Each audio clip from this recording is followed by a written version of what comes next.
حضرت موسیٰ علیہ السلام کا واقعہ یاد کیجئے. سامنے سمندر آ گیا ہے، قوم دیکھتی ہے پیچھے کہ گرد و غبار کا طوفان ہے. معلوم ہوا کہ فرعون اپنے لشکر سمیت آ گیا ہے. پوری قوم نے کیا کہا ہے؟ اے موسیٰ ہم کو پکڑے گئے، موسیٰ ہمیں یہاں مروایا لا کر، اس سے تو ہم ہی بہتر تھے. تو لڑ رہے ہیں حضرت موسیٰ علیہ السلام سے. یہ تورات کی تفصیل ہے. اس وقت موسیٰ کا جواب کیا ہے؟ اللہ ان معی ربی سیہدین، نہیں، میرے ساتھ میرا رب ہے، وہ راستہ دے گا. بتائیے کہاں راستہ نظر آ رہا ہے؟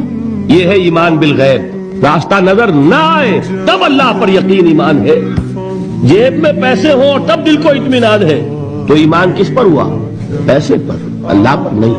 جب وسائل و ذرائع نہ ہو اور پھر یقین ہو اللہ مسبب الاسباب ہے، وہ اسباب کا پابند نہیں ہے، وہ اسباب کا محتاج نہیں ہے، اسباب اس کے محتاج ہیں. اگر یہ یقین ہے تو اللہ پر ایمان ہے، یہ نہیں ہے تو تمہارا ایمان اسباب پر ہے.